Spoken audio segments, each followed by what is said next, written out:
show is not suitable for children, sensitive men, or insecure women. Can you trust somebody that doesn't take care of their kids?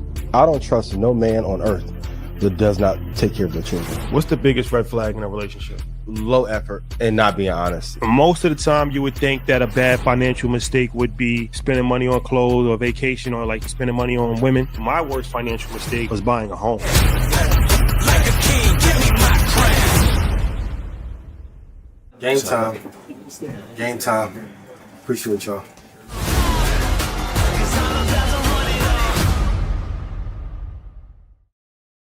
Okay, ladies and gentlemen, Blackout Hour has returned. Yes, sir. Let's do it. Let's do it.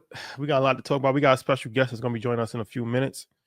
Philip Michael Mitchell, pastor of 2819 Church. So we're gonna have him join for a little bit. But before we start, do remember tomorrow, how to make your child a millionaire. Very important episode. Myself and Troy, 9 o'clock Eastern Standard Time, Earn Your Leisure's YouTube channel. Make sure. Hey. And do remember, there's 1 day left for the sale stock club. First sale of the year. First stock club sale of the year. IanInvest.com, 50% off. This is the perfect time, being that the market has been in tanks. Turmoil. Where you actually are buying is vitally important now more than ever. So for sure, make sure you go for that. And then the last thing for the housekeeping item for me is, I'm on my campaign to support Black business. So every episode I'm wearing a Black designer, Black merch. This is from Honor Roll. The brand is called Honor Roll. So I actually got fire jacket, by the way. Appreciate it. Shout out to Honor Roll. This is Honor Roll. That's their brand.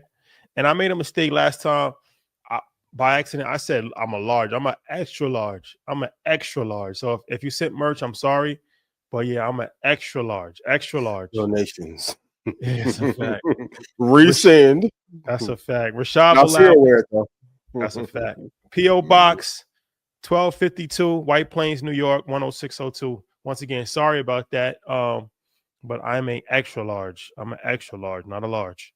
Okay, Ian, any announcements? Yes, if you're gonna go get rich in the market, go to IanInvest.com, join. Prices will be going up. Price of stock club will be going up, so please take advantage of it. You gonna come out tonight as a Trump supporter or no? It's my week. You okay? Great. Elon, go apologize. Stock club prices are out, so if you want to know the best prices where to get into the market, log into Kajabi, and the prices are there. I love you guys so much. Let's take advantage of this market and let's have an amazing show. Let's start with this. Shout out to 19 Keys. He put a high-level conversation out a few days ago. Everybody should check it out. And he raised the question, is therapy a cult? Okay. Is therapy a cult?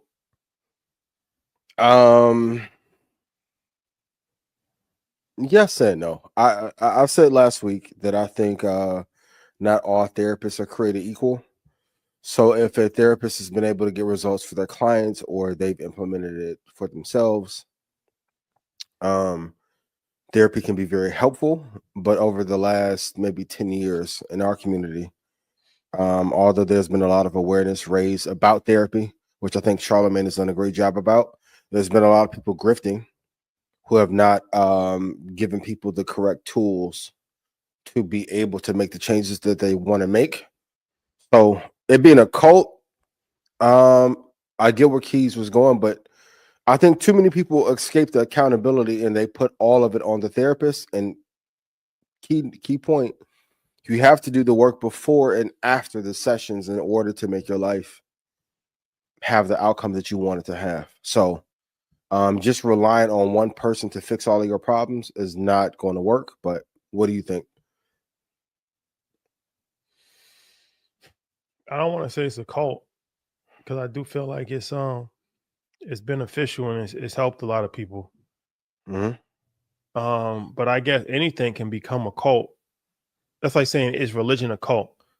No, It but is. religion can turn into a cult, right? Yeah. It could definitely turn into a cult for sure. So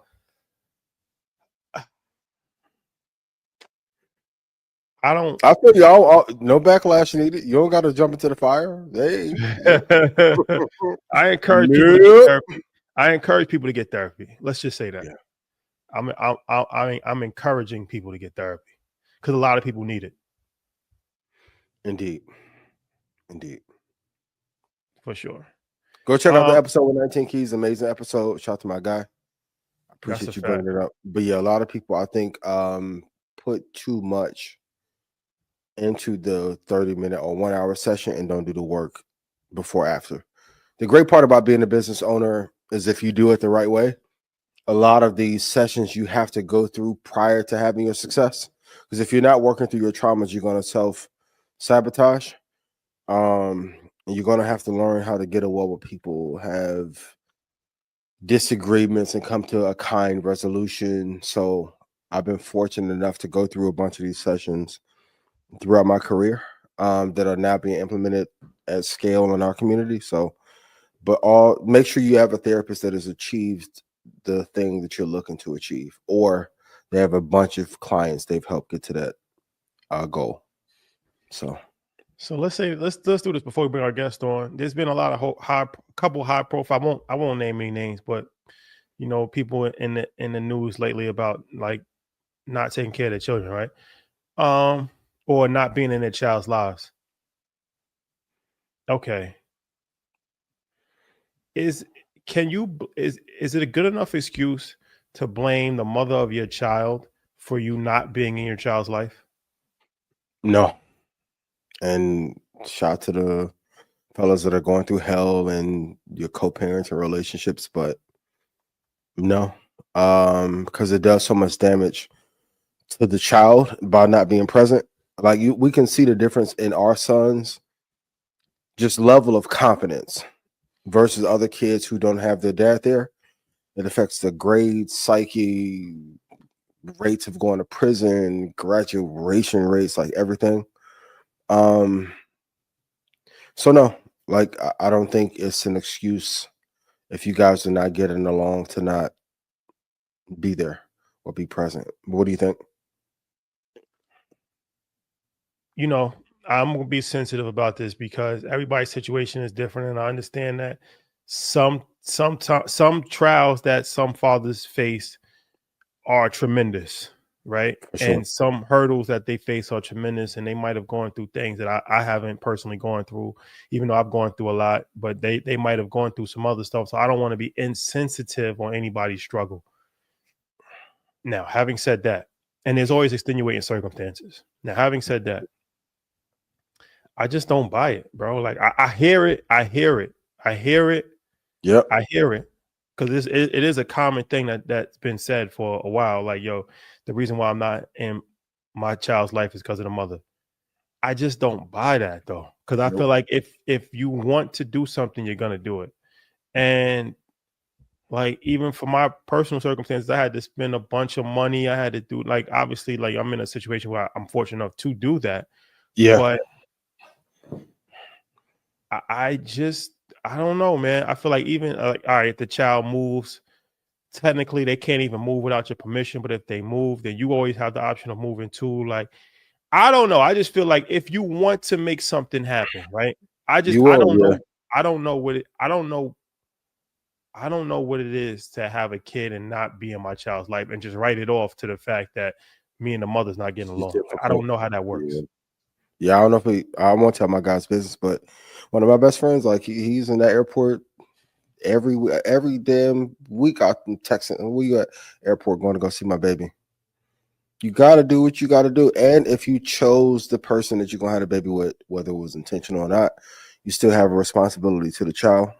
And I think all fathers in different ways go through a bunch of roadblocks or uncomfortable situations.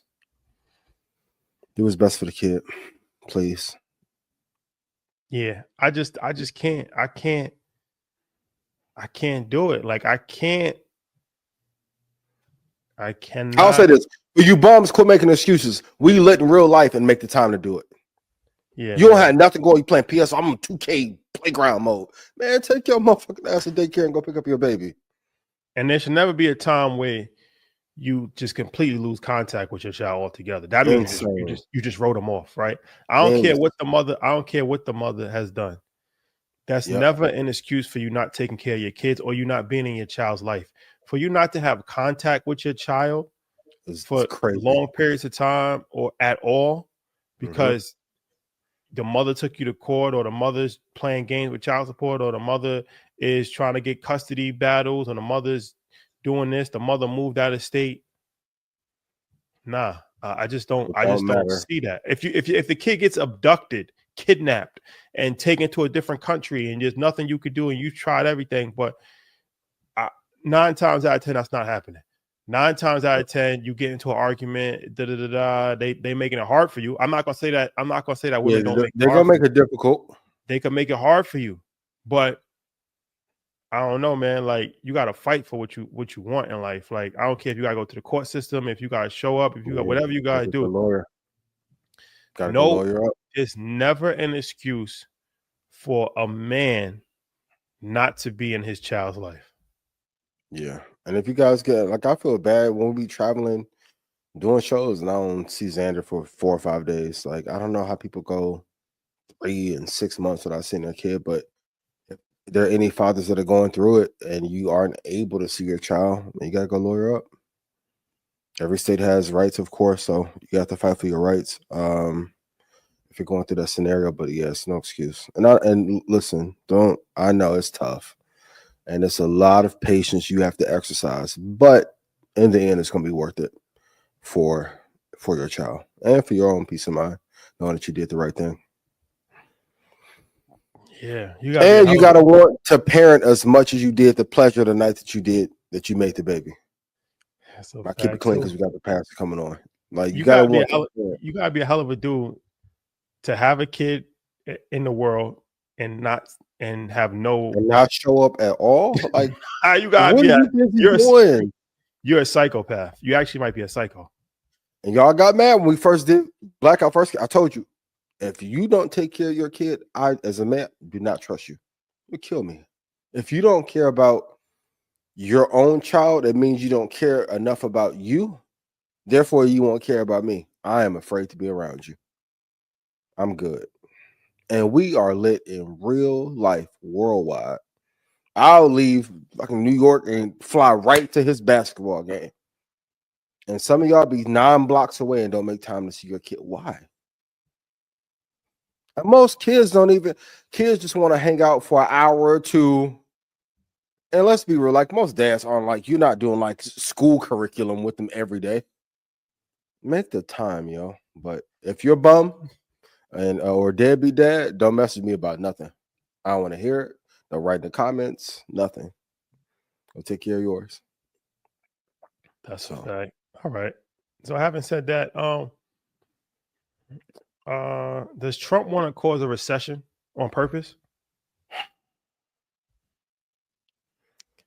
I wouldn't put it past. Shout out to the MAGA supporters that watch the show.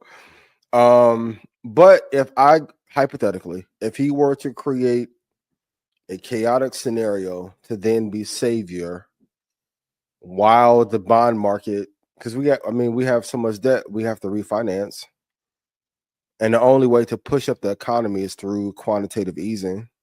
If I cause a crash, wouldn't it behoove the banks to then print money again and refinance the debt, hypothetically? Because he can't be this. I'm trying to find a kind term to use, but economically ignorant to think this tariff plan is going to work and that it would not cause all of this damage in the economy and the market. Like, you've assembled one of the smartest administrations in history, and nobody told you that this tariff plan wouldn't work when it was one of the pillars that caused the Great Depression.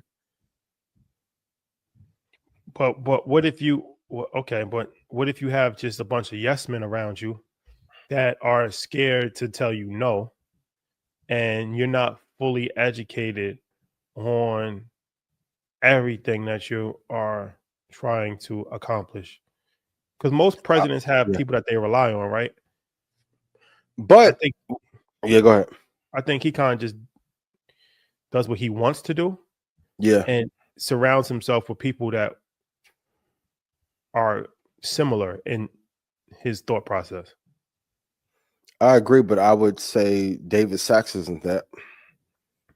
He's independently wealthy. He's the one who put the crypto idea together and pitched to him. So he has some good economic advisors who have done well, who don't have as much fear as others would. So it could be an issue of him not listening, but it's insane to have that cabinet that he's assembled and then take this route to economic prosperity.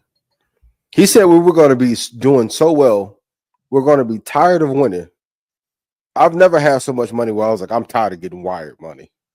I want to experience that. We're not there, especially this week. So, but what do you think? Do you think he's trying to cause one on purpose, or is he just ignorant to economic policy and how the world really works?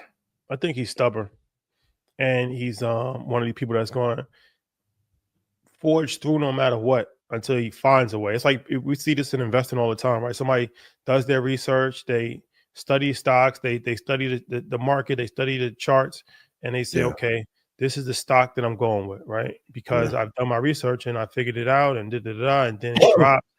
They try to justify why they're still right. And ultimately, the market is going to tell you if you're right or if you're right or wrong. For sure. But you try to convince the market that you're actually right. So you stay in a position and you talk about why it's still good and it's just temporary pain and it's a short-term dip and all of this stuff. And I think that's what he's doing. I think that he's thought this through on a certain level as far as his economic plan, his plan for crypto, his plan for everything. Yeah, it's not working right now, but he's going to forge his way through because he doesn't want to admit that he's actually could potentially be wrong. Wrong. Yeah. Speaking of another person who's wrong, can we cancel Kanye over this Klan outfit he posted on IG while announcing Sunday services coming back? I know mental illness. He didn't take his meds. But man, I am fucking fed up with Kanye. I'm tired. The swastika over the Klan's hood, like.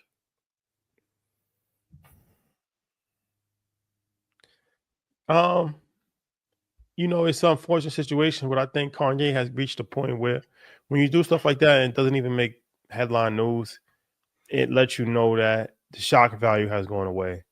And nobody's even taking it serious anymore. So, I'm always going to stick to my thing if I think that he's mentally ill. So I can't cancel somebody who I don't think is in their right mind. You can only cancel somebody you can't cancel somebody that's not in their right mind. That doesn't make any sense. Okay. Right. So I don't think that he's in his right mind. And I think I'm trying to think of some people who are not in their right mind that have been canceled. Well, you can, but I personally wouldn't do it. Right. So gotcha.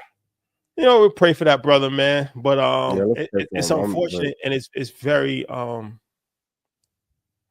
it's ignorant.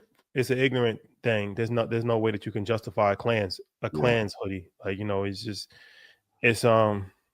whole regalia. Like, what it's insensitive. Doing? It's insensitive. It's insensitive. Yeah. To say the least. The crazy part is college dropout Kanye will be rapping about 2025 yet. To not go that route. No, it's ignorant. It's a very ignorant thing to do. But like I said, I don't think that he's in his right mind. But pray for Kanye. Yeah, we gotta pray for him. Pray for Kanye. Yeah, but with that being said, I think our guest is here. So, Philip Mitchell, we met. I don't know if you remember, but we first met, I think 3 to 4 years ago, MG at InvestFest. Yep. And MG was like, "Yo, it's my brother. And I don't know if you was just, did you have the church at that time, or were you just starting? I did have a church at that time when we first met, but the ministry I passed at that time, that joint is dead. And so what I'm doing right now is something different when we first met. Okay. So, all right, you've been going viral online. For sure. And 2819 church. Yep. So if you've probably seen his clips on social media, you know, you've kind of changed the way that people look at the church, right? Where you in like a hoodie, like how you dress now. Your church, it looks kind of like I haven't been there, but from Instagram, it looks like a warehouse type. It's not like a traditional like church type thing. It's very captivating as far as the clips, social media, and I know a few people that's actually attendees. And I know one time, one girl actually started crying because she couldn't get in. You did something, and it was a lot. It was packed to capacity. Yeah, and so she was actually crying because she could not get in to the physical service. Yeah, it was at an arena.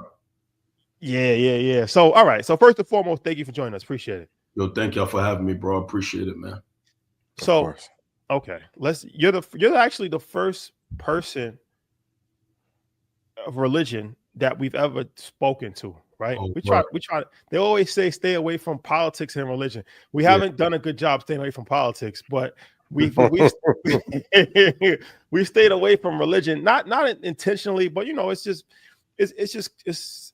very divisive and it causes problems a lot of times. But when Matt called me, and I thought that this would be a good conversation, especially for this show, to talk about a variety of different things. So the first thing that I want to talk about, right, is something that has been criticism from like our culture to the church a lot of times is people that's making money from the pulpit, right? That's been a big thing of like a lot of times people look at different people and they're like, yo, why am I supporting this person's lifestyle?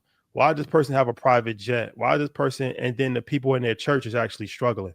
Yeah. So what's your thoughts on A, that criticism, and then B, like what is the correct way for somebody to actually make a living but not go too far? Yeah, I think that's a powerful question, right? So I say some of that criticism in the culture is very warranted. I think some of that criticism in the culture is fair. I think people in my space, pastors and spiritual leaders, we give people a lot of that ammunition by the things we say and the things we do and how we live out in public. So I would first say I think the culture has a right to critique what we do. I think a lot of the things they say are legitimate.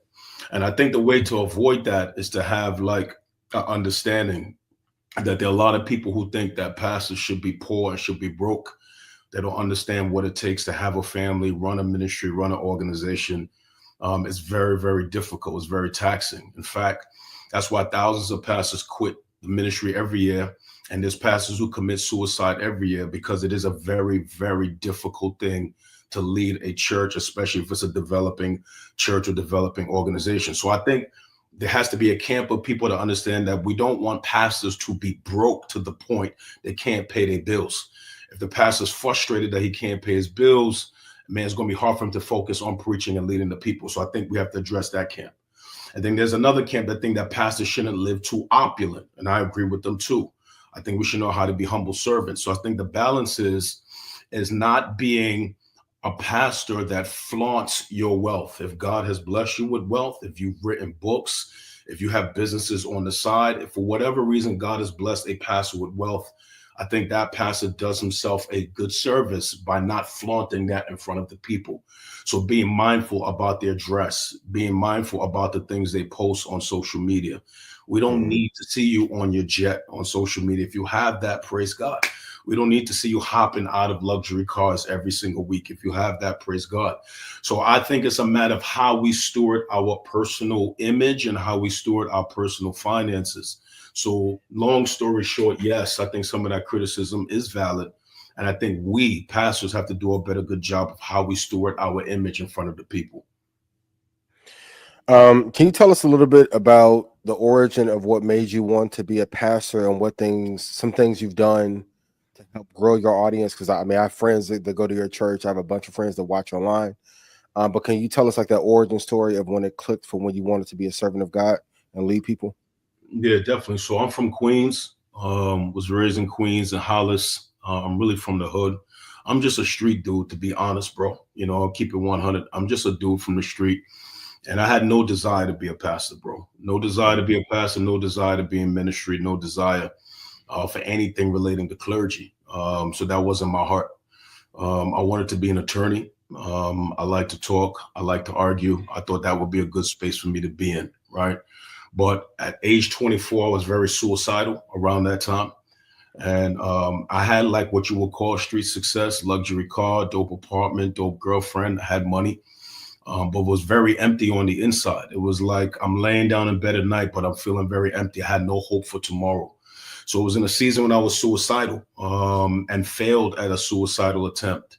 Man, when I really just started yelling at God, I was in a bathroom and I felt like God spoke to my heart in that bathroom. I felt like he changed my heart in that bathroom. And it was after that encounter, I felt like I had with God in that bathroom. I felt like the Lord began to guide me down a path into the ministry. So what I'm doing right now, I'm doing out of obedience. What I'm doing right now, I feel like is my calling.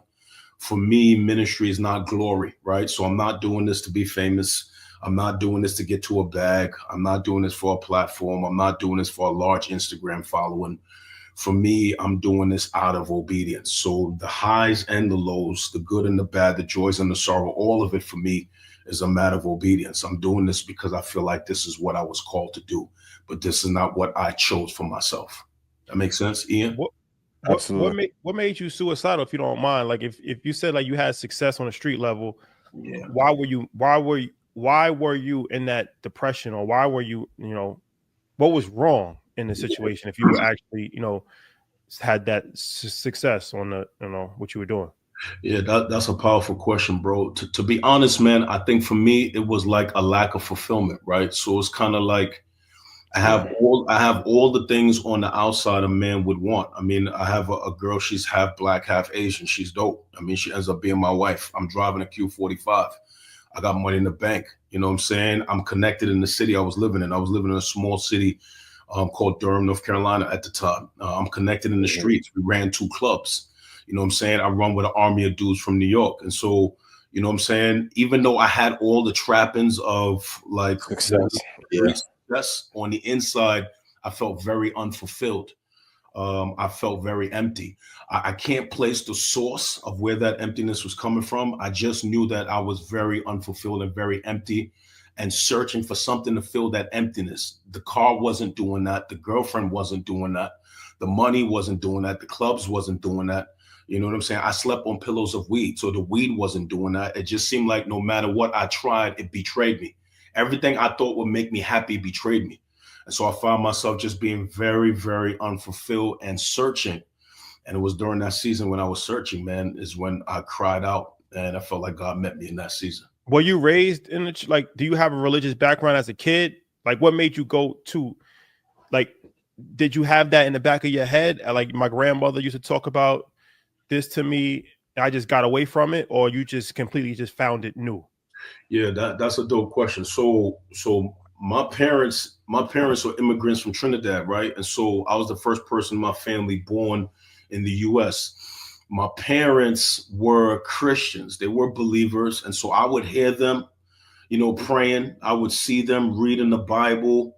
I would hear them talk about God. And they had a small ministry in our basement in Queens. But for me, none of that made sense to me, right? Like I didn't understand what they was talking about. I didn't understand what they preached on Sunday. And so for me, it was very foreign. So although I was around the things of Christianity, for me, it never really stuck. I really found life on the street to be more attractive, more appealing. And so I wasn't foreign to the idea of the existence of God. It wasn't something I understood or wanted any part of. And so I guess in that moment when I was empty, I had enough common sense to call on the God I saw my parents calling on, if that makes sense. Yeah, absolutely. For those who haven't been to church in a while and feel disconnected, what do you say to those who may have given up on attending a service. Yeah. Because I feel like in our community, probably our generation is one of the first generations that does not go to churches as actively as maybe our parents or grandparents. What insight do you have into that? And then what message do you give them to maybe attend? Yeah, that's a dope question. So I think about y'all two dudes, right? Look at Ian and Rashad, Troy, y'all have what's called community, right? Y'all are brothers. There's times when maybe, Troy might be feeling low and, Rashad is there to build him up. There's times, Ian, you might be feeling stressed about something. Rashad might be there to build you up. So what y'all dudes have together is what we would call community, right? Y'all have a bond in which y'all can be strong for each other, right? That's very important because I don't think anybody was created to do life alone. I think only a fool does life alone, right? And I don't feel like God wired us to do life in silos. I think you become your best self with other people, right? And so I believe in the power of community. And really what the church offers for people, I think we have to separate what people call church in America, like organized religion, where people have been hurt by all of that stuff, from just its original origin. What God really intended for us, at least the way I see it in the scriptures, was for us to be able to serve God together and to live in community, to be shoulders for one another. And so I would say to somebody watching, man, who feels disconnected from church, like, watch, I feel you, right? Some people are disconnected because they've been hurt by a spiritual leader. I feel that. Some people are disconnected because they don't trust spiritual leaders. I feel that. Some people are disconnected because they're afraid to be a part of an organized church. I feel that. And some people are disconnected because they feel like they won't be accepted. They feel like they will be judged. They feel like they will be condemned. And I get all of that. But my question to them would be, can you do life by yourself? And the answer is no. Can you be successful by yourself? The answer is no. So I think God calls us to community. And I feel like one of the best things the church offers to people is community, brothers and sisters, mothers and fathers, all that good stuff. So I would tell people, you know what I'm saying? Like, yes. Now, are there churches that have ruined the image of what church is supposed to be? Absolutely. I mean, there's corrupt apples in every industry. There's corrupt apples in your industry. But I would say to somebody, I feel like the church offers us the best opportunity to have community and to be taught the principles, I believe, man, that will help us live the best life possible. So I would just tell somebody, simple as this, just try again and not give up on the idea of spiritual community. So, okay. So let's get it. Let's shake it up a little bit. Yeah, let's do it. Okay. I got to ask this question. So religion has been weaponized a lot of times. Every religion has been weaponized a lot of times, but we're talking about Christianity right now, obviously. So Christianity has been weaponized a lot of times against Black people. We know the history of slavery and all that. But one of the biggest things that, especially like this generation, has problem with is the idea of when 90% of the depictions of Jesus that we see in the world is a white Jesus, right, with blonde hair and blue eyes, and a lot of people think that that's detrimental to the confidence of somebody that looks exactly opposite to that, because they're saying that, okay, well, if this is the perfect person, then I'm the opposite of that, then I'm imperfect, right? Or I'm in direct opposition of what this is, right? So that could lead to some level of white supremacy. Yes. What is your thoughts on that depiction of Jesus and that whole argument?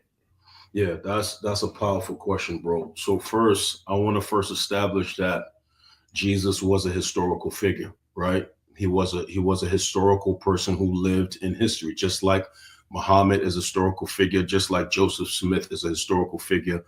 I want people to understand that Jesus is not some spook, okay? That he was a historical figure and there's documented evidence for his life. That's number one. I think it's also important for people to understand that the depictions we see of Jesus in a lot of these paintings are not accurate, okay? We have documented evidence that Jesus was he was an ethnic Jew, okay? He was a Jewish man. And the images we have of him in the scriptures, at least, where we get his description, is that he had bronzed skin. So he would not look pale like a white man, and he would not look as dark as me. He would have been an ethnic Jew. And as an ethnic Jew, what he did was bring people into the faith of all races, of all socioeconomic status. The Jewishness of Jesus did not make the gospel exclusive to just Jews. He invited all people in. In fact, history tells us when he's headed to be crucified, which was a form of Roman execution, just like we have execution today, a black man helped him carry the cross to be executed. So I would say that Jesus was not a white man, and Jesus was not the black dude with the locks. He was an ethnic Jew who invited all races to share in his teachings. And so I think a lot of the paintings we see are not historically accurate. And I think because of that, there is a lot of divisiveness about it being a white man's religion, which I think is an error and a misnomer. And I think we have to remember that for people who say it was a white man's religion, they say that because Christianity came to the United States from Europe, but we need to remember that Christianity passed through Africa before it came to Europe. Ethiopia, some of the oldest churches. Yeah. Ethiopia, Egypt, book of the version of the Bible. Right, it passed through Africa before it even made it to Europe. In fact, there's more references to the unfolding of Christianity in the continent of Africa than there is in Europe. And so he's not a white man, he's not a black man, he's a Jewish man that invited all people of all races to follow him. Why, for that reason, why don't you think we get taught more of the lessons out of the Ethiopian Bible, which is deemed to be the oldest version, opposed to the version that we have today? I think there's a lot of versions of the Bible, Ian, and I think part of the challenge is that we need to know which versions are the most accurate, right? And so when I think about the Ethiopian version, that's just a translation. The Bible you might have in your house is just a translation, but the best manuscripts we have of the Bible are 2,000 years older than the Ethiopian Bible. We have manuscripts that's on display in the Antiquities Library in Israel. And some of these were from the Qumran community, manuscripts that's over 2,000 years old. And so I think what we need to say is not so much about the Bible I have or the Bible you have, is which versions or copies we have that are most accurate, most connected to those original manuscripts that's over 2,000 years old. So my question is, and shout out to my brother G, Greg, my guy. We used to talk a lot about religion back in the days, and we used to debate different things. And one thing, because he's a pastor also, and the one thing that we always never agreed upon is he used to always tell me that every sin is equal. And I'm just like, I'm a common sense person. Yeah. And I'm like, I can't believe that, because I'm like, if I steal a pen from Ian, that could be deemed a sin. Yeah. But if I shoot Ian in his chest, I can't say that me stealing a pen sin. Damn, brother, you thought about that? I'm just saying, like, so I'm just like, so it's one of these things, right? Is all sin equal in your book? So I think all sin is a violation in the eyes of God, but not all sins have the same consequences, right? And so I think we need to understand, I feel like, at least based on the way I understand it from the scriptures, all sin violates the heart of God, but all sin does not have the same impact when they are committed. And so you can steal a pen from Ian. I mean, that's not going to have a major impact. But if you put a bullet in his chest, or, that's going to have a major impact. Now we planning a funeral and you're on the hook for murder. So I would say to somebody like, I think, sin, the impact of sin has categories, and some are more destructive than others. And while God can forgive us of all sins, and while we can't be forgiven of any type of sin, some sins are just going to have more consequential impact than others. Because I said, the reason why I say that is that people live every single day with calculated decisions of, goes against my moral compass, but it's not that big of a deal, right? So it's like, okay, I'm supposed to wait till I get married to have sex, but in the grand scheme of life, that's not something that society has normalized, living girlfriends and boyfriends. So I'm gonna just go with this situation. Like, where do you draw the line? That's my thing, because it's like you could rationalize a variety of different things that I guess scripture deems as sinful, right? But society deems as normal. So how do we walk that line, or is it a hard line of everything that is deemed to be sinful should be stayed away from? So the way I would walk that line is this. I feel like we got to give people permission to grow and to mature, right? And so if we read the scriptures, obviously there's things in the scriptures where God will obviously call sinful and culture will call something else.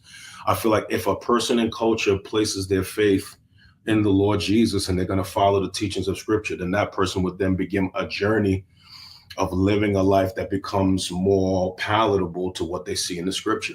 So I wouldn't condemn somebody who's sleeping with somebody who doesn't have knowledge of the Scripture. That wouldn't make no sense for me to do that. I would be just being judgmental towards that person. But I feel like if a person calls himself a follower of Christ and they're following the teachings of Christ, then they're going to journey towards living the way Christ wants them to live. I think we got to have a space to give people permission to grow along that journey. Nobody's perfect. I still make mistakes. I still have sinful patterns. I still have sinful ways. And so the journey of honoring what God put in his word, at least for me, is a journey of growth. It is incremental.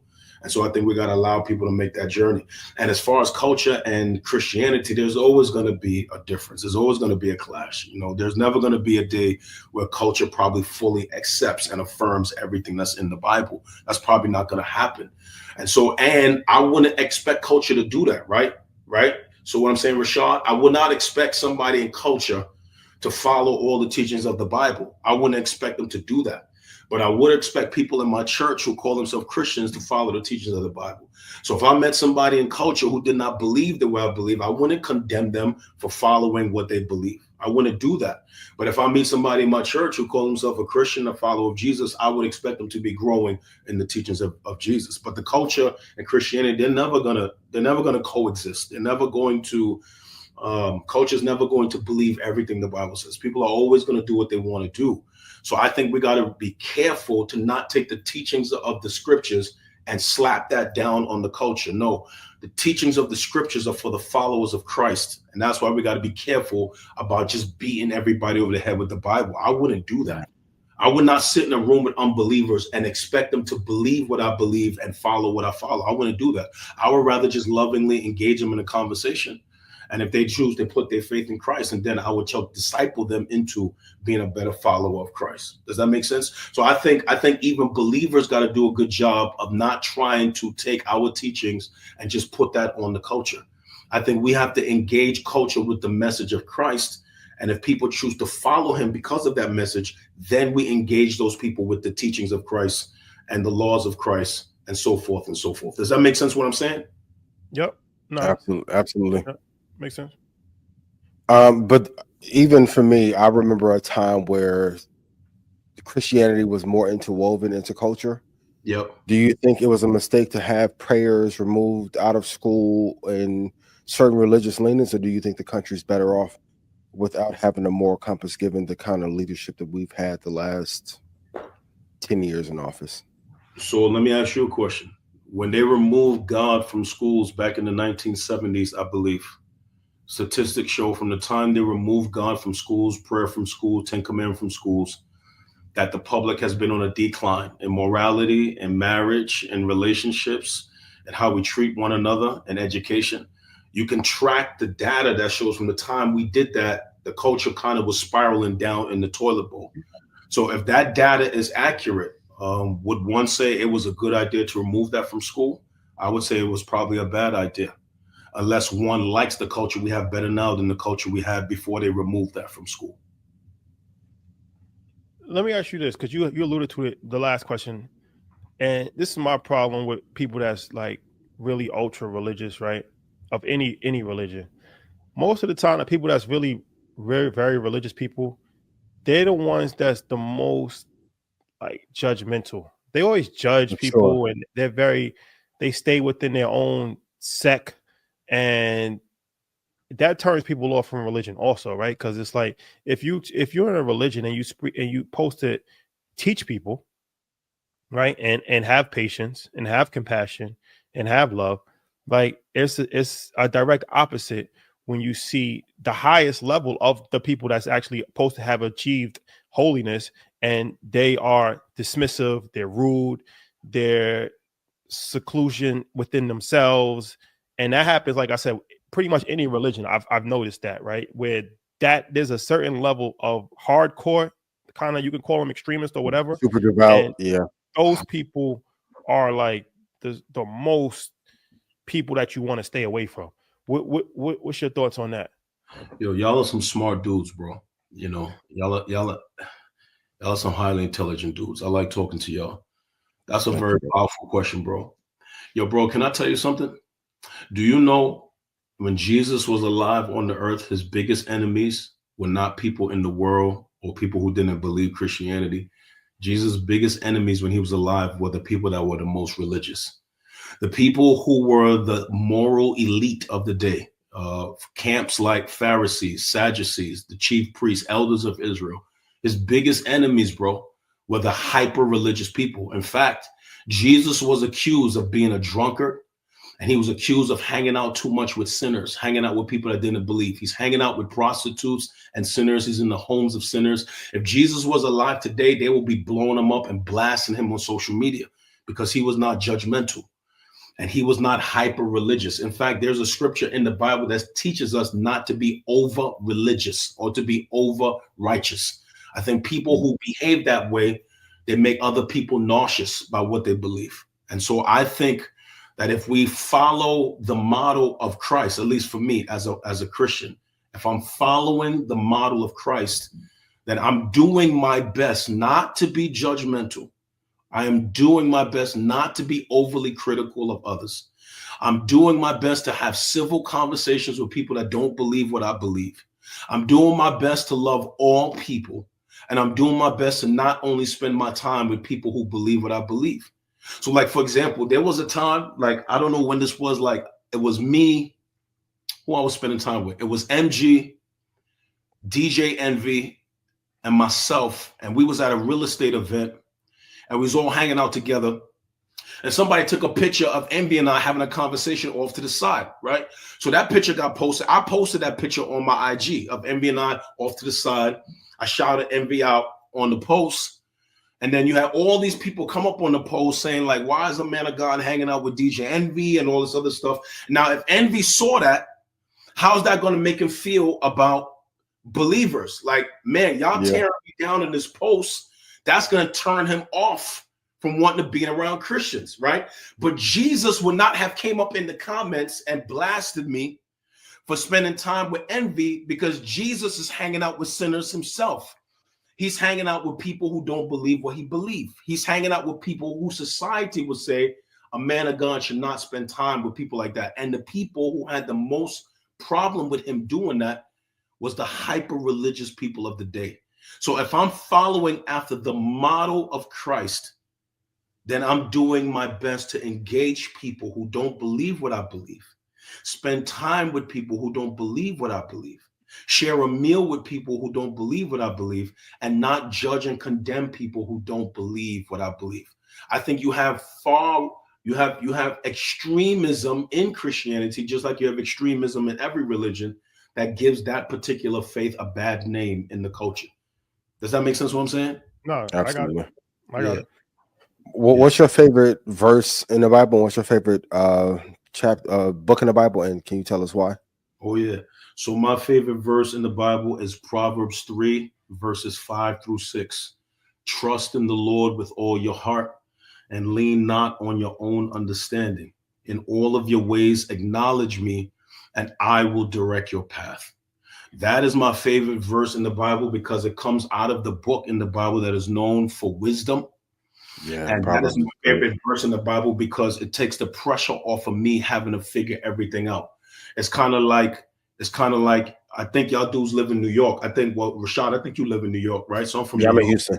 Right. Okay, you in Houston. So, right. So I got a friend, he owns a restaurant in Houston, right, Ian? If you was going to go to that friend's restaurant, you wouldn't pull out, old school maps. You're going to turn on your GPS on your phone. You're going to follow the GPS to my friend's restaurant. I think that verse is like a GPS. It's kind of God is saying, you don't have to figure this out on your own. If you acknowledge me and keep me first, I will guide you down the paths you're supposed to be on. Trust in the Lord with all your heart. Lean not on your own understanding.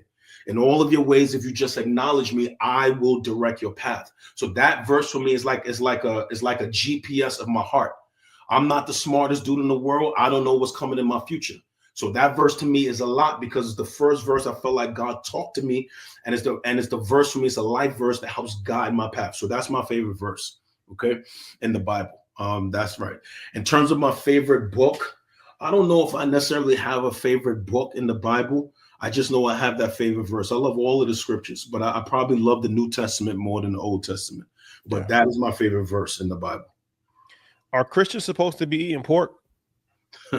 Christians can eat whatever they want as long as they bless their food. And people who say Christians can't eat pork, that's being hyper religious. Jesus says, "What goes in a man does not defile him, but what comes out of a man defiles him." He said, "It's not food that defiles a man; it's your words that defile a man." He says anything that could be taken into the body so long as you bless the food. That's why Christians say grace over their food.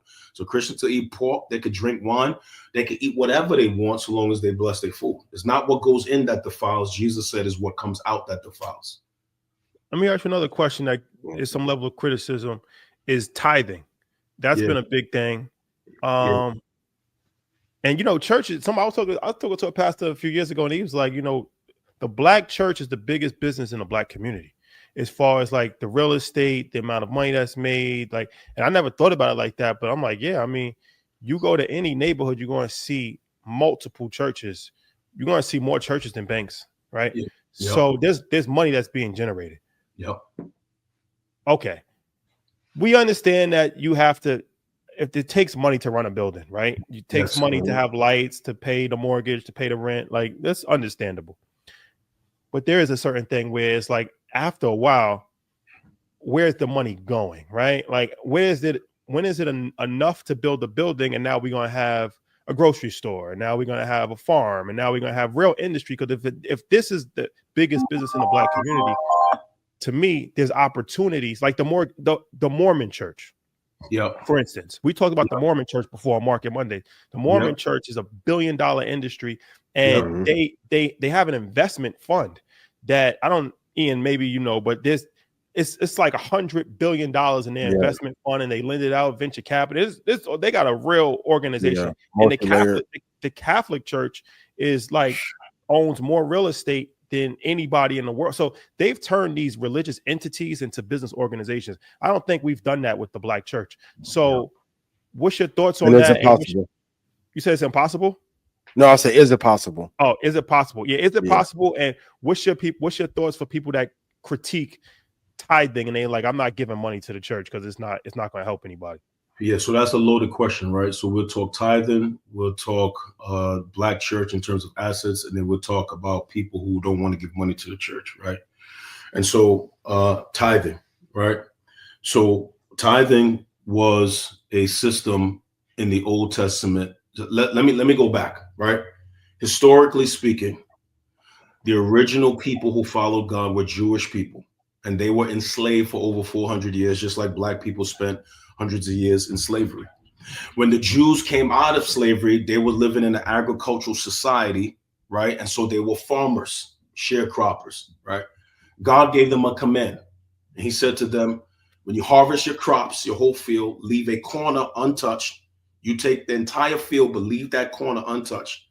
And the purpose of leaving that corner untouched was so people who were not followers of God, when they walk by the field, they can eat from the field, eat from the grapes, eat from the food. And they will see that, wow, these Jews are very, very generous. They left that corner untouched. That corner represent what like tithing was. It was like, here is all of your income, leave a portion for the good of other people. So that was that. And then there was a man named Abraham who came back from a war, and he gave a king who represented Christ in the Old Testament 10% of that. So tithing in the Old Testament, I want everybody to be clear, was something that was established by God to teach his people not to hoard everything, but to give away a percentage to help other people or to help the church. So that was not to help the church, but to help other people. That's the origin of tithing. In the New Testament, we don't see that command. What we see is God wants people to give out of the generosity of their heart. And the principle is, if he wanted 10% in the Old Testament, then we wouldn't dip beneath that in the New Testament. We would just continue to be generous, whether it's 10%, 20%, whatever God puts in your heart. So that's the origin of the whole tithing thing. Okay, that's number one. Okay, for people who feel like I'm not going to give, the church my money, I understand that. A lot of them feel like they can't trust the church, they can't trust spiritual leaders, and we have given them that ammunition. I mean, if you're giving to a church and you don't see anything happening in that church, but you see the pastor in a brand new Rolls Royce, you He's flying on a jet, but there's 200 people in the building. I understand why somebody wouldn't want to support that church. So I think we need to make clear that there are corrupt people in every industry. Okay, there's corrupt lawyers, there's corrupt politicians, there's corrupt athletes, there's corrupt people, and the church is no different. So I think we need to establish that. I want to say that because I feel like it's unfair for people to take all pastors and say all pastors are crooks. All like that. That's not realistic. Okay, so that's the second thing. In terms of the Black community, I think the Black community or the churches that are predominantly Black, we can do a better job in terms of economic empowerment and helping out people in the community. I think we can do a better job there. Yeah. I think what people have seen is a lot of Black pastors living opulent lives while people are struggling, and I understand why people will feel put off by that. But I just do want to remind everybody, Rashad and Ian, I do want to remind everybody, bro, the church is not like Apple, bro. It's not like McDonald's. We're not selling a tangible product where people buy every single week. The church is a nonprofit organization. So if people are not being generous, a church will not be able to function until that church is able to establish things that can produce revenue outside of people's giving. The average church in America, bro, let's get this straight. Here's another thing too. Just hear my heart for a second, right? What a lot of y'all are talking about is what y'all see on TV and on social media, which is 2% of churches. Right? The majority of churches in America, 80% of churches in America have 100 people or less. Or less. Yeah, probably 50. This is a statistical fact. Okay. And the reason we don't know that because the only churches we see on TV or with a big social media following are churches that are like my size, that may have thousands of people. So when you have thousands of people in your church, you have money for television and money to do things. That's 2% of all the churches in the country.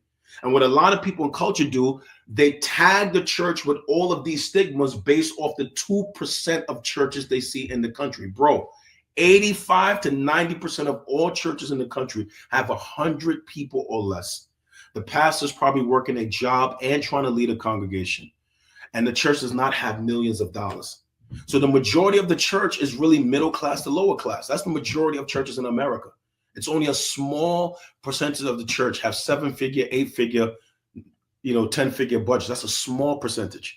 And so, yes, a lot of them do create assets that generate wealth. The Black community not so much has done a good job of that. And so I would say to people like, yes, I get it. I get it why you don't trust certain pastors, because of that 2% that you see all the time, you see a lot of corruption. So I can understand that. But I would encourage people, not every pastor is like that. You do have pastors out there who love God, love people, and are doing their best with what they have. They're being good stewards. They're being faithful. They're trying to pay bills, pay staff, and keep the lights on. The majority of pastors are struggling, bro. The majority of pastors are not bubbling. And I think there's a lot of misnomers around that. Does that make sense what I'm saying? Yeah, for sure. And I think it's probably a hierarchy thing too, right? Like the Catholic Church is easier because there's a structure that's followed. Yes. So, yes. And even the Mormon, because we just got the numbers. So the Mormon Church has assets of $265 billion in investments, real estate, and operational assets. And then their fund, they have an investment fund, and the fund brought in $54 billion and $56 billion in 2 years. In 2023, 2022. So, but they also have a hierarchy, right? Where you got to like answer to like one person, where we just kind of like spread out all over the place, right? So that makes it a little bit more difficult. Right. The Black church have that type of hierarchy, right? And the what we would call the Black church is not monolithic. I think when you talk about the Mormon church, you talk about an organization, like you said, that has a hierarchy that's very structured. But the Church of Jesus, bro, is the church of ethnicities from all around the world. And if you could check the stats, y'all, I'm sure y'all got people that can help y'all, man. In terms of Christianity around the world, the majority of Christians are middle class to poor. The majority of Christians are not living with that kind of money. And so the Church of Jesus is made up of people from all around the world, all ethnicities, all socioeconomic status. It's not a hierarchy where one person is running at the top. The person at the top of the Christian church was Christ himself. And so it's not structured the way the Mormon organization is structured. But it's structured that way in the Catholic organization. So why do you think it's time that we act? Because I hear it all the time, like Black people are not a monolith, but racism is, regardless of where you go in the world. When will we stop using that excuse and finally build something that benefits all of us. Because I think a lot of our generation grew out or grew old of the church when it felt like we weren't getting enough back from what we put into it. Yeah. So I'm not sure, Ian, if the black segment of the church, if we want to say that, will ever reach the place where we see like what the Mormons is doing. I don't think we'll reach that place, right? And I think we have to be very wise about the comparisons we make between the church we see in the black community and what we see in the Mormon or the Catholic Church. When you talk about, I agree with that. right. I think when you see the Catholic Church, you see something where there is a man who's at the top, the Pope, right? The church that I'm a part of, the church under Jesus Christ, is not set up that way. We don't have a Pope. We don't have a singular figure at the top. It's not Philip Anthony Mitchell. It's not T.D. Jakes. It's not Stephen Furtick. There's no singular man at the top. So when you have an organizational structure where there's a singular man at the top, you have a hierarchy like that, it's going to look different than what I'm a part of. For me, the person at the top is Christ himself. And then his teachings are supposed to govern the local bodies that's supposed to represent him. So what I'm a part of will never look like the Catholic Church. There will never be a singular man at the top, or where the Mormon Church is. It's not going to look that way. And so I think what you are alluding to is probably not going to happen. I think what the scriptures give us is a progenitor who is alive, that is Christ, and local bodies of churches in different cities, nations, states, and that those local bodies are supposed to govern themselves according to the teachings of the scriptures to the best of their ability. And so it will never look like what we see with the Catholic structure in over there in Rome. It's never going to look that way. I get that. But don't you think, well, would it be beneficial for black churches to have a fund or some kind of program to give back to the congregation? Yes, absolutely. I think every church that has a budget should have a part of that budget being able to go out to help others. So like, for example, we spend, hundreds of thousands of dollars in the community in Atlanta. I actually have a relationship with the mayor. The mayor of Atlanta has asked me to do certain outreach in our city. And our church spends hundreds of thousands of dollars, not only doing outreach in our city, but helping other churches around the country and funding missionary organizations around the country and missions organization on the continent of Africa. And so we have a certain percentage of our budget that is dedicated to going out. We don't keep everything that comes in. I make sure that there is a percentage of our budget every year that goes out into the city, into the country, into the world. We don't hoard everything for ourselves. I don't believe in that at all. Yeah. I think what could be helpful is Ian's getting at is like the business structure, right? I think charity is beneficial, but I think it would be helpful if we had a business, because there's not wrong with for-profit organization businesses, right? Like if it was like, okay, we're gonna have a grocery store, we're gonna have Right. So I don't think there's anything wrong with that. And actually, a lot of churches have that. So if you, like y'all brothers will know, a lot of churches have schools and they have academies and they have daycares and they have certain businesses. So there's a lot of churches that have certain businesses. We have a for-profit arm of our church. So our church has a college called the 2819 Institute, right? People have to pay to go through that institute. That's a for-profit arm of our church. And so there's a lot of churches that have for-profit arms. Whether they own certain businesses. I don't think there's anything wrong with that. And I think if a church has a for-profit arm, then that way that church sets itself up to not have to always depend on the giving of the people. You don't have to be burdening your people all the time. You can trust people to give and not manipulate them. And so if you have those for-profit arms, and so I don't think there's anything wrong with a church having for-profit entities if it's for a good purpose in the community, like a school, like an academy. Or if they built an apartment complex and giving people affordable housing, or single mothers who can't afford, whatever the case may be. So I don't think there's anything wrong with that. I think the problem is that the church has a stigma for leaders like myself, pastors who have taken advantage of the access they have to funding and have used it for personal self-aggrandizement and creating a life for themselves of opulence through the giving of people. And I think that's the problem people have. That's the stain or the blight on the church, especially in the Black community.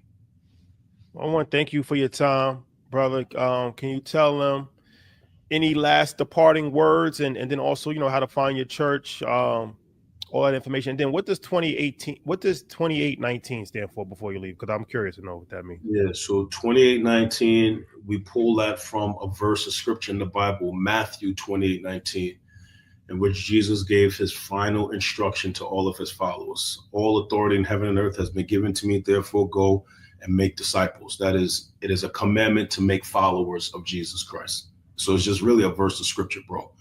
And then people watching, if they're interested in our ministry or what we're about, they can find us at 2819church.org online, or 2819church on every social media platform. If they want to find me personally, philipanthonymitchell.com or Philip Anthony Mitchell on all social media platforms. And I appreciate y'all brothers having me. I know y'all took a risk having me on here. You know, I don't know how your community's going. Right, like, I don't know if your audience gonna be fighting in the comments and stuff like that. I know y'all took a risk bringing me on the strength of MG. You didn't have to do that. So I want to say shout out to you, Rashad. Shout out to you, Ian. I respect y'all dudes. I respect what y'all are doing, empowering the community financially. You know, shout out to InvestFest, EYL, all the things. The thing y'all do on Monday nights, you know, Money Market? Market Mondays. Mondays. Yeah, I think what y'all are doing for the community is very powerful. So shout out to y'all. And I just shout out to y'all for even having me on and having the courage to bring somebody out of your norm on the show. I appreciate that. Very humble, bro. Very humble. On a personal note, my son watches you every week. Word. My son Xander, can you give him a shout out, please? This will like make his week. Yo, how old is that dude, bro? He just turned 10. Oh, word. Yo, shout out to my little man, Xander. Thank you for watching, man. I appreciate that. Appreciate your support. I pray that you're growing and you're learning from something that you're hearing from us every single week. Shout out, my little man. There you have it. Now, I appreciate you, brother. Like, you know, like I said, I know people personally, and when I see somebody crying, I know that that's impactful. Real, yeah, that's impactful. You going to the Hawks arena too? Yeah, we about to do something in the arena in October, bro. We renting out the whole State Farm Arena October for an event. You know what I'm saying? We're gonna talk more about that on social media. Yeah, that's crazy. Yeah. So, man, keep up the great work. Keep impacting people's lives because it's needed. It's needed. So, appreciate you, brother. Thank you, man. Thank y'all so much for having me, man. I appreciate y'all. No, all good. Thank you, brother. I appreciate you. All right, yo. Peace. Peace. Yes. Okay. Good conversation with the brother. For sure. Yes. Good dude. For sure, man. You know, it's one of these things that you know, every now and then it's good to have these type of conversations because they're needed. We got to talk about every aspect. That's the good thing about the show, right? It lends us opportunities to talk about every part of life. So relationships, money, mental health, and spirituality, religion, all that type of stuff is important too. So it's really important because you still need a spiritual base, even if you're not following a particular religion. You still need a moral and ethical guide or framework to follow. So, and even with the abundance of meditation, that's all an adaptation of a lot of religious leanings, just secularized anyway.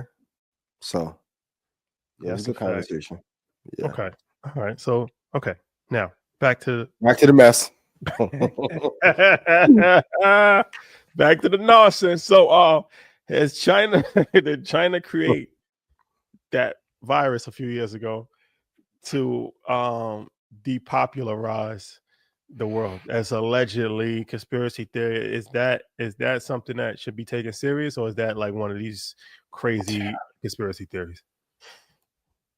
What virologists say is because it's above my pay grade and this is not my area of expertise, but what virologists say is that hypothetically it could have been used as an agent to have an impact on us, and the same laboratory is working on another version or rendition of said virus. Kudos to all my virologists and Gaussian plume model creators. It's possible. I'm not sure though. I haven't talked to anybody at Langley about it. So yeah, that's all I'll say about that. Bioweapons, though. Biowarfare is real. Biowarfare is real. It's real. That's one of the things that Bill Gates talked about years ago. One of the greatest threats to human civilization is biowarfare. Rodents carry disease, a man to carry it next. You know, that's the plague. That was the original plague. It started from rodents. You're talking now. Yeah, let's go back to yesteryear. Yes, thank you. Thank you. Ooh. So yeah, man, I am legend. I am. What legend, you doing out here, Fred? Okay. If they don't get DEI done one way, they don't get it done another. Damn. Okay. Yeah. Let's show this clip. New shipping route from China to Mexico is pretty interesting. Let's show this clip on Instagram, please. Yeah. China's new gateway to the Americas? And that in Mexico? Wait, what? The mind-blowing story nobody's talking about. China's been quietly investing in Mexico's port of Manzanillo, creating what could become the new Silk Road of the Americas. And 99% of people have no idea this is happening. Here's where it gets wild. While everyone's caught up, China's making a bold move to bypass U.S.-controlled trade routes to the Americas. Ready for this? This new route could cut shipping times by up to 5 days compared to the Panama Canal. What? 5 whole days? Game over, Panama Canal. But wait, there's more. This megaport is Mexico's express lane to Asian markets. We're talking billions in investment, connecting them directly to the world's biggest economies. The plot twist? Mexico's about to unlock a golden opportunity, while the USA's watching their bestie team up with their biggest rival. And hidden in plain view, this massive shift is already reshaping the future. What do you think about this game-changing development? Okay, so that's interesting. China, America's asleep at the wheel. America's asleep at the wheel. We talked about this on Market Mondays, how China is moving into Mexico and how they're becoming the friendly alternative, right, to the Mad King. If Trump is the Mad King, they're gonna try to be the nice guy, a kind, loving leader. Fellas, y'all know this, because like if sometimes they have like a real dominating boyfriend, and you come in hella sweet. That's what China doing. Lover boy era politically. Manzanillo. That's why it helps to travel. In my last few visits to my other happy place, right? There's a lot of Chinese influence popping up in the smallest of places and largest of places. So if they have that port and you're able to route things differently and there's more prosperity given to a country when that is one of our biggest trade partners, wouldn't it behoove us to keep a great relationship so that valuable trade partner doesn't get stolen by an enemy? If you're a true romantic, you know how this plays out. U.S. is Ike Turner. China's whispering in the air right now. And pretty soon, Manzanillo is just the first part. The resorts and real estate. But what do I know?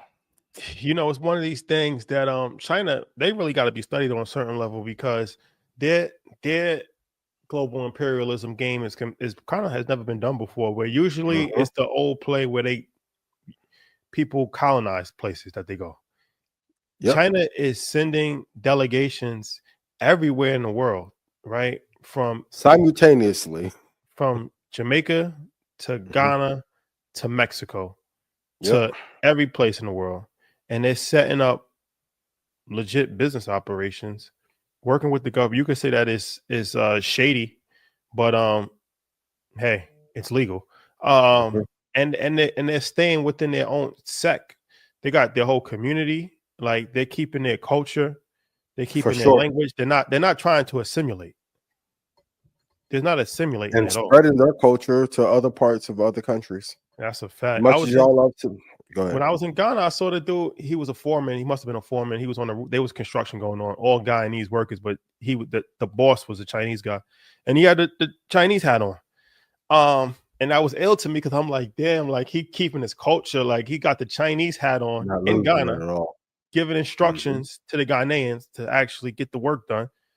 And I'm like, they doing this everywhere in the world. They're buying up infrastructure. They're loaning money to the governments, and They tried to do it in Greenland until the FBI kind of squashed that deal, but they tried to have some ports in Greenland. That's why Donald Trump is going so crazy in Greenland. But Yeah, man, and then the Chinese people are willing to move anywhere in the world. Like they're shipping these people out to everywhere, and they're going. well, if the plan is to have the entire world be yours, why wouldn't you move there? I'm just saying, you got to just be in unison with the whole. Everybody's got to be in movement. With the movement. Yeah, yeah. And as a long-term strategist, because investing, we talk about holding for 20 years, like they're really planning in 100-year blocks. And if you look at the growth they've had in the last 30 years, that's all the discipline and the cultural breakdown of America. I don't believe in coincidences. So if we had a degradation of culture and morale, who got bought off to do that? And China's swooping in at the perfect time and taking full advantage. Even at some of the resorts, and as much as the people love Tulum, you should Google how much of China owns the Tulum. So, damn, interesting times that we in for sure.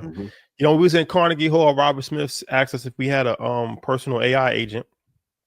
We told him that we didn't, and he said, "Good, I'll sell you one." And he was real big on personal AI agents. And then a few days later, OpenAI announced that they're planning their AI agent rollout. Yep. Right, where they're gonna be selling personal agents, AI agents, for $2,000 a month for high income knowledge, knowledge workers. Yeah, $2,000 a month. Around $10,000 a month for software developers, and $20,000 a month for PhD level research. Yeah. Right. So you're essentially buying a person. At what level of intelligence do you need it? You need it. You need a super genius, or you need a functional middle manager. But you could actually, they're gonna start to roll that out soon. $2,000 a month. So when he said that to us, he's like, "Yo, I'll sell you a agent." The way he said it, I could tell A, he was enthusiastic about it. For sure. But B, this is the wave of the future. For sure. The era of automation. When we first started Market Mondays, I don't know we would get hit as fast, but the goal is to have an army of automation working for you. And the gentleman we had at the mastermind, I gotta hit you this week anyway, but you need an army of automation because the plan is to use this AI to decimate the job market over the next 20 years. And if you don't use it, you're going to get left behind. But speaking of Chinese warfare, Manus, Chinese automation agent, went viral for showing that it can do like 50 tasks at one time. So even in that, well, as soon as Sam announced he was going to have this higher tier of continuity, they put out a demo that was better than anything that I've seen on the automation market. And I think their wait list is over 2.5 million people waiting to use those agents. So while OpenAI is one of our greatest startups, a startup I never heard of came out with the demo in China with the same skill set, and you can sign up for it for free. The timing is just very fascinating. The timing is fascinating. Now, if you go using the Chinese agents, just know they're going to take all your IP and your business, and so be careful. You get what you pay for. You get what you pay for. Yeah, it's unprecedented times that we in. I tell you what you do need an agent for is to pick stocks, and that's why I'm the Red agent. Panda Stock Club. Genie in the bottle. Tell you the price to buy the actual stock. It's one thing to know to buy the dip. It's another thing to know when the dip has dipped. Yep. To the point of buying the Big Dipper. So first time this year, ianinvest.com. First time this year. Red Panda Stock Club sale 50% off 48 hours only. 48 hours gives you, and it actually comes with 3-year access to Sniper, which It's crazy. trading setup. That's the trading setup for futures. Yep. Man, for serious investors only. Yep. Serious investors only. Take advantage because price will be going up. And I'm not just saying that to scare you or cause scarcity. No, the price going up. So, and this is the time. This is the time. Mm-hmm. This is the time. Perform better in these markets. And what hypothetically, if you can't use ChatGPT to tell you when to get into the market, or any of Claude or Grok where to get in, what's my value? It will behoove you to get in before I make my little exit. Hypothetically, allegedly. This is the time. You make more money in a drought. For sure. Only if you're educated. Only if you're educated. This is the time. ianinvest.com, 50% off, 48-hour stock club sale, 3-year access to Sniper. Okay. Don't get choked up. Yep. We got to talk about Nelly. He was on Drink Champs.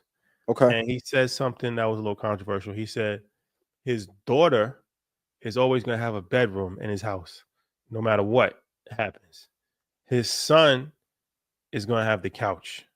Meaning, if it's hard times and his daughter, that's controversial. Well, in the comments, a lot of people were saying, well, that's the reason why black men have trauma and treat everybody the same, and there's no sympathy for a black man in this world, and this is the reason why. At least you know. Because his thought process was, I'm not going to kick you out on the street. Everybody, you got hard times in life. So if you need to reset, you need to get yourself together. But I don't want to make it comfortable for you. You got to sleep on the couch because this is just temporary. Mm-hmm. Whereas the daughter, that temporary thing is not the same. It's like, take as much time as you want type. Yeah. I don't see the fucking controversy. I agree 1,000%. I love Xander. I made provisions for him to be good, but there's even tiers for when he get that money dispersed if anything happened to me. 10-year brackets. So he can come to my house anytime. You can come have as much dinner as you want to. But if Xander's grown and he going out on dates and all this other shit, you're not staying at my place and do that. No. So you can go ahead, my boy, lay on the couch. Go ahead. I get you the softest Tempur-Pedic pillow you can find. For them 3 or 4 days, you're gonna be there. And my father did it with me. He said, listen, if you have a kid, you got to take care of it on your own. Any money that you want, I'll teach you, but you have to go get it on your own. Any car you want, cool. You have to go get it on your own. And my father was well to do. It helped me provide for myself. Mother always said, God bless a child that has its own. I think we can make too many provisions and excuses for our boys, and it will lead them to ruin. So, I haven't had a daughter, so if I do, yeah, she can keep her master bedroom that she have in the mansion. Cool, but Xander, nah, you gotta get to it, and I'm gonna teach you for sure. And also, too, parents, we gotta have a conversation. I know it's easy to put your child out, but did you teach your child the things that they need to know before they got into the real world to be able to deal with this real world? The other part is some of y'all have failed at spending time and teaching the shit that really matters. Not that I'm the prodigal parent, I don't want to say that, but you need to equip your boys and girls with the tools they need to be able to go out into the world. This is why you have to learn for yourself, even with Xander.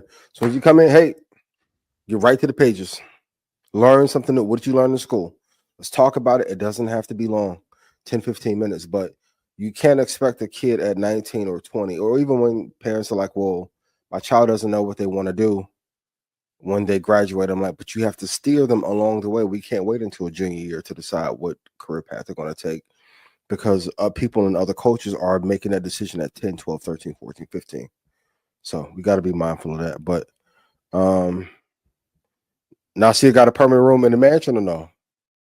I mean, I look at it like this. Like, even for me, there's been times where I had to move back in for a short period of time. I slept on the couch, actually. Yeah. and It it's worked. actually, yeah, it's motivating. You know, but Yeah. I was never my intentions to stay for a long time. It's like, you know, you hit a patch where you gotta get yourself together, sleep on the couch, and you know, you hustling while you're doing it, right? So Yeah. of course, you know, I mean, not supporting a grown man. And that's just the way that life is set up, right? You know, I'm do everything I possibly can as an investment to actually make sure that he's successful and he has the tools to be successful. But ultimately, yeah, everybody's got to take responsibility for themselves. So, of course, you're never going to, you're never going to allow your kid to be homeless. No. Right?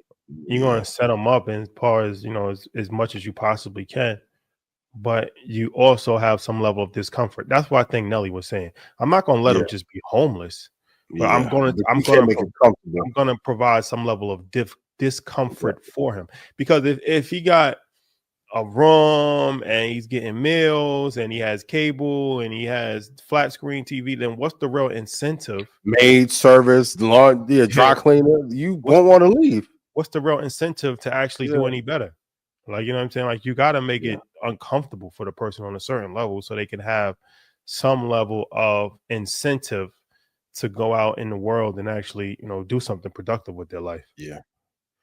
And I'll say all this now, but now them grandkids, Xander, drop them off.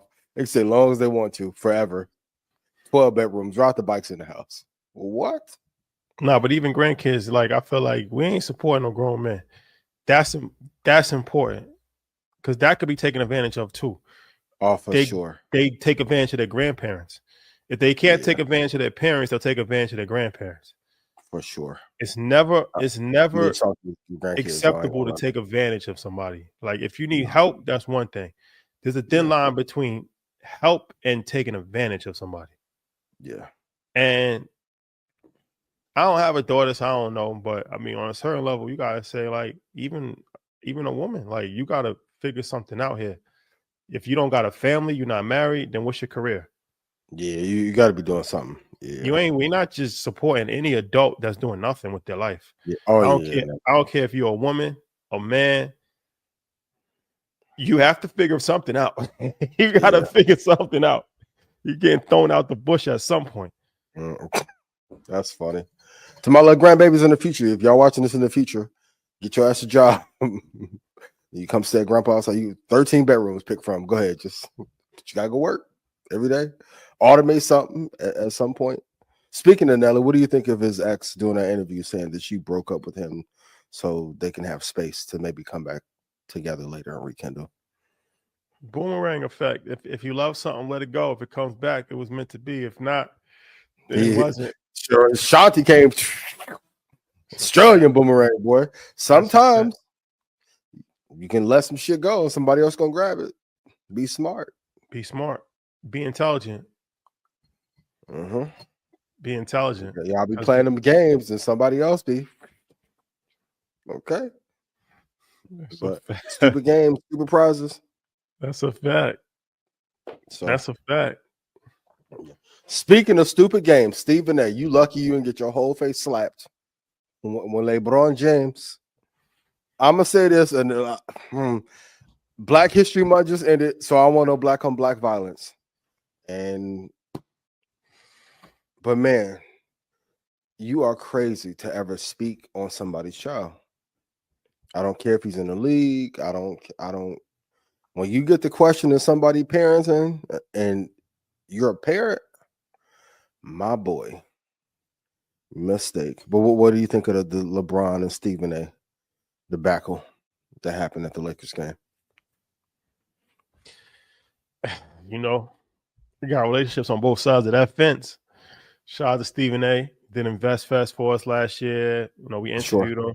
Hey, and congrats on your new deal too. You earned that. Congratulations, $100 million. Congratulations.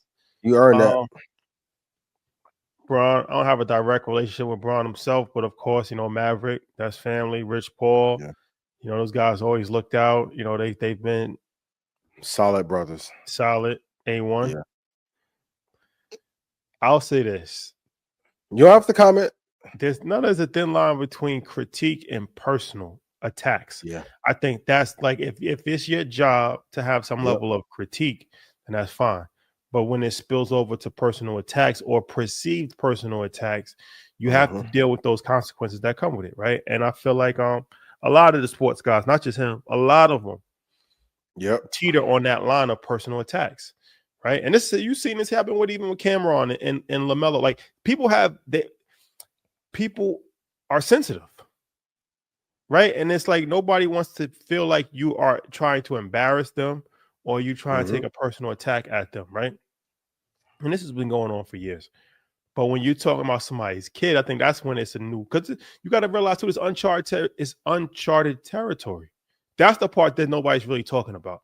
There's no precedent for this. There's only been a few instances in history of sports where a player was actively playing and his son was playing at the same time that he was playing. There's only been a few ever in history. And it's never happened in the NBA ever. And even for those few instances, there's probably only been 2 when it's been a superstar, Ken Griffey, and there's only been 1 when there's been a superstar in still his relative primal years, like LeBron still at the highest level possible. This is unprecedented. There's never been a time where you had a superstar, one of the greatest players of all time, still playing at the highest level possible, playing with his son. So this is a very rare moment. So I think that has to be taken into consideration for all of these people, Stephen A. included, is that there's no precedent to set. So you don't know what this psychological effect is on Bronny or LeBron, right? Because you're just looking at like, oh, I'm just criticizing a player. But no, there's a father-son dynamic. And you haven't done that before because you haven't had the opportunity to do that. So when you're talking about somebody's son, it's sensitive. And when you are dragging it like, yo, I'm begging you, please stop. This isn't like, you know what I'm saying? Like you're commenting on a parent, huh? What? You could probably say like you went too far, bro. Like if you say, okay, Bronny James, he's not good enough to be in the NBA, that's your opinion. Okay, cool. But when you saying like LeBron, stop it. LeBron, it's your fault. Stop it. Like now you know what I'm saying? Like you crossing too many lines. So I respect Stephen A. I respect his hustle. He's a hell of a dresser. His tailor should be commended. Work ethic should be commended. He got the bag, but you know, sometimes we just gotta have a little bit more grace. And it's like, you know, this is a black man who is setting an example that we've never seen before. Like we've never seen somebody actually live this life in real time. Have the wife, have the kids, have the kid get drafted to the organization that he's playing for, got his other son going to Arizona in real time, got his daughter as a YouTuber. Like we've never seen this happen before. So as a black person, I think some level of grace has to be extended. Or even just as a man. And for everyone who kept saying, well, he didn't do this to Skip don't be outside. And some other reporters allegedly that LeBron didn't have some conversations with too, that were not black, allegedly. So we can stop that. As a man, and I mean, I've been into it with people, man, and I can be erratic at times when it comes to the little drama. Oh, never mention kids. You taking it to another level when you get to mentioning somebody else's child, like in passing. It's not advisable. So I know this is unprecedented territory in the NBA. As men, there are certain lines you should not cross. Leave the kids out of it. No women, no kids. And y'all give all this fucking criticism to Luke. Luke Ward got a coaching job. Or Jerry Jones his son is an executive at the Cowboys. And he's a Cowboy fan. That's the crazy thing. I don't see him criticizing. No, he's not a Cowboy fan. But he criticized the Cowboys a lot. Stephen A. He always goes on the Cowboys. Jerry Jones' son, You know, like there's a lot of nepotism has happened at every level of life. And then for people who complain about Bronny being in the league, I thought the generational wealth was a part of the thing that we wanted. Like, is that a buzzword or that's some shit y'all really want? Because I'm confused. You got Donald Trump's sons running around here like one in the world. Tom Cruise in the fucking Mission Impossible. Son-in-law. Boy, what? Okay.